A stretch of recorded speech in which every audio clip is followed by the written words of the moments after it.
Let's go to Bradley in Manhattan. Yeah, hey, Mike. Hey, I basically just wanted to say, I was looking at tonight's lineup, and I know you just mentioned it, but it just seems like a team that, for as non-competitive as they've been with the offense. Listen, I know that they're trying to match the righty-lefty split, but having, Jahmai Jones in there and then J.D. Davis in cleanup, I mean, I think you got to give Ben Rice, at least a chance. Let the kid. He was the one player last night who actually showed something outside of Judge. I just don't know why you would do that, especially with the All-Star game coming up soon. Just to put him in there, give some kind of electricity to the offense. Because otherwise, you look at this, you're worried about what Rodon has done the last couple of games, and then you just look at the offense, and there's nothing again outside of Judge and Soto. So I'm just trying to understand why Boone wouldn't, at least try to put one, righty in there like Rice, who's had a lefty, success recently.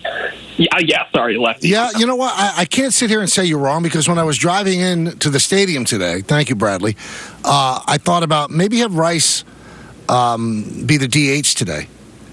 Because he doesn't seem overmatched against left-handers, and the Reds are throwing a left-hander. I get it, but I would have kept him in the lineup. But they go with Jahmai Jones.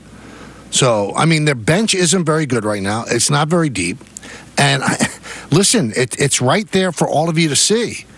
You're expecting Murderer's Row, and you have J.D. Davis cleaning up. The Yankees are ravaged right now by slumping players and by players that aren't playing. And I think, when you ask me what's the biggest injury they've had, I believe it's really Jason Dominguez. Because that was your backup. That was your plan for when Stanton would inevitably go down with an injury. And when Stanton went down, then all of a sudden the Martian is out for 2 months with an oblique injury. That's the killer. That is a killer for the Yankees. If this lineup continues to sputter like this, I don't think the Yankees agree with me on this. They don't. I'm bringing up Spencer Jones. I'm sorry. He's just had a really good month of June. I know sometimes he seems overmatched, but give me something. Give me some spark. This guy's the second best prospect in your organization. He's one of the top 100 prospects in baseball. I know he's young. He's 22 years old, but something's got to change. Would you rather have Spencer Jones in there than Jahmai Jones? Would you rather have Spencer Jones in there, seeing what he has, than J.D. Davis?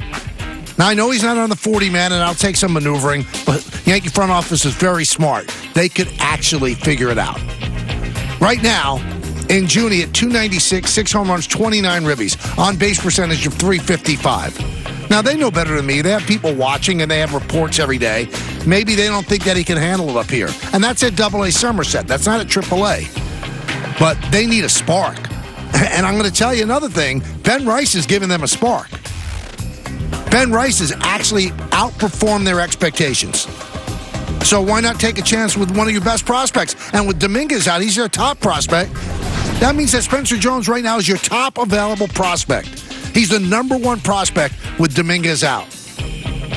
Just saying, you can't continue to run out a non-competitive lineup and expect to win. That's why I'm not jumping on them, because right now they're not suited to win.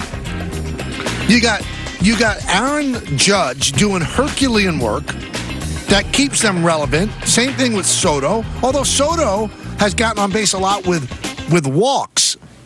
Has not hit a lot of late. He's gotten on base with walks. His on-base percentage is .500, so you can't complain about that, Peter.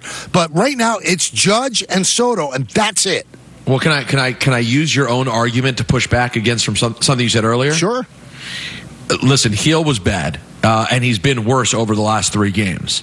But really, Michael, it was a really bad 5th inning yesterday, and that's it. I mean, they gave up 5 hits. Now, unfortunately, it led to 5 runs, and you lose 5-4. But, Michael, as bad as a performance as that is from Heel, all of a sudden you have a Yankee team that you can't hope to get more than 5 runs, and that's a huge problem. That's at least as problematic as the pitching. Yeah, but you know what? Another team scores 5 runs, Peter, you're supposed to win. So, and they did. But the Yankees made a spirited comeback. They made it 5-4. I get all of that, but right now, you are not sending a representative major league lineup out there. I mean, 6 hits, 4 runs yesterday. It's not great, Michael. in terms of 5 runs, all right? So through May, Peter, they gave up 5 more runs in a game 14 times in the first 59 games. Second fewest in baseball. How many they win of those? That I don't know. Oh, that would be interesting. Since June, they've given up 5 or more runs in a game 16 times in 28 games, tied for the 4th most. I'm telling you, 5's the magic number. They win most of their games when they score 5 or more runs. They just do.